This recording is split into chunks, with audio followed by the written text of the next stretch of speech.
Hello बच्चों, let's read this question. The question say that assertion A, one butene on reaction with HBr in presence of a peroxide produce one bromobutane. Reason R, it involves the formation of a primary radical. इसके regarding यहाँ पर चार option given है, इन चारों में से correct को identify करना है। तो सबसे पहले समझेंगे बच्चों की कॉन्सेप्ट। की कॉन्सेप्ट होगा बच्चों रिएक्शन ऑफ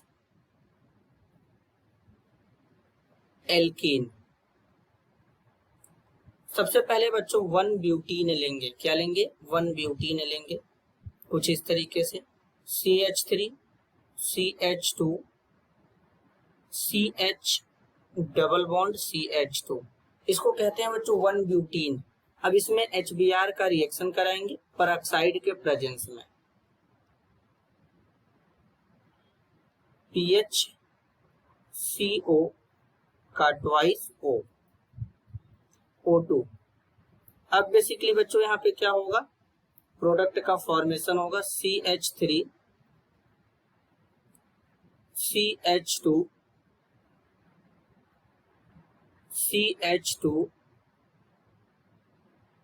CH2 Br, ये यहाँ पे प्रोडक्ट बनेगा जिसको बच्चों वन ब्रोमोब्यूटेन कहते हैं। तो अब बेसिकली यहाँ पे ये किस तरीके से रिएक्शन होगा जरा ध्यान से समझेंगे। तो सबसे पहले इसके मैकेनिज्म की बात करते हैं। तो मैकेनिज्म में किस तरीके से होगा बच्चों जरा ध्यान से समझेंगे। अब यहाँ पर सबसे पहले ये जो यहाँ पर पेरोक्साइड यूज किया गया, इस पेरोक्साइड का नाम है benzoyl peroxide. C6H5 C double bond O O then O C double bond O C6H5, ये है बच्चों। इसका होमोलिसिस कराएंगे तो ये बॉन्ड यहाँ से होमोलिटिकली ब्रेक होगा। ब्रेक होने के बाद C6H5 C double bond O O, oxygen के तो 4 इलेक्ट्रॉन रहेंगे, एक रेडिकल भी डेवलप हो जाएगा इस तरीके से। फिर यहाँ से क्या होगा, ये बॉन्ड होमोलिटिकली ब्रेक होगा बच्चों यहाँ से। तो ये जब बॉन्ड होमोलिटिकली इस तरीके से ब्रेक होगा तो कार्बन डाइऑक्साइड रिलीज हो जाएगा यहाँ से, कार्बन डाइऑक्साइड, और साथ में C6H5 और यहाँ पर एक रेडिकल फॉर्म हो जाएगा। अब यहाँ पे क्या होगा बच्चों,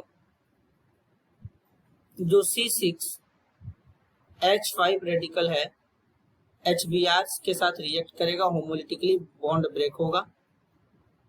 तो यहाँ पर बेंजीन बन जाएगा C6H6 और यहाँ पर एक Br रेडिकल जनरेट हो जाएगा। अब यहाँ पे ये जो एल्कीन था CH3 CH2 CH double bond CH2, अब इस एल्कीन का यहाँ पे होमोलिसिस कराएंगे तो इसमें दो तरीके से यहाँ पर रेडिकल बनता है बच्चों, और यहाँ पर ये Br रेडिकल के साथ में रिएक्शन कराएंगे। तो रिएक्शन दो तरीके से संभव है। पहला तो यहाँ पर CH3 CH2 CH Br CH2 radical, यहाँ पर एक प्राइमरी रेडिकल बनेगा बच्चों। ये क्या है, 1 डिग्री रेडिकल है। अब 1 डिग्री रेडिकल जो है बच्चों, इसी को प्राइमरी रेडिकल कह रहे हैं। दूसरा कुछ इस तरीके से बन सकता है बच्चों, CH3 CH2 CH radical CH2 Br, इस तरीके से बन सकता है बच्चों। अब यहाँ पर ये जो रेडिकल बना है ये 2 डिग्री रेडिकल बना है। कितने डिग्री? 2 डिग्री रेडिकल बना है। तो 2 डिग्री रेडिकल ज्यादा स्टेबल होता है बच्चों 1 डिग्री के कंपेयर में। तो इसलिए रिएक्शन यहाँ पर 2 डिग्री वाले में होगा, और होगा तो कुछ इस तरीके से यहाँ पर होगा CH3 CH2 CH radical CH2 Br। अब इस पे HBr का रिएक्शन कराएंगे, होमोलिसिस रिएक्शन होगा। तो यहाँ पर बन जाएगा CH3 CH2 CH2 CH2 Br और एक Br रेडिकल बाहर, इस तरीके से। तो यहाँ पर ये क्या बना बच्चों, 1 ब्रोमोब्यूटेन यहाँ पे बन गया। तो बेसिकली इसी तरीके से यहाँ पे फॉर्म होगा। तो यानी 1 ब्यूटीन का जब रिएक्शन करा रहे थे HBr के साथ में पेरोक्साइड के प्रेजेंस में, तो वहां पे क्या मरना है 1 ब्रोमोब्यूटेन। तो असर्शन सही है। रीजन में बोला गया it involve the formation of A primary radical. बच्चों बनते तो दोनों है, लेकिन यहाँ पर सेकेंडरी रेडिकल से चलेंगे, ज्यादा स्टेबल प्रोडक्ट मिलेगा। तो यहाँ पर ये जो रीजन है बच्चों वो क्या है, गलत है। तो इस क्वेश्चन में क्या है, असर्शन करेक्ट है, रीजन इनकरेक्ट है।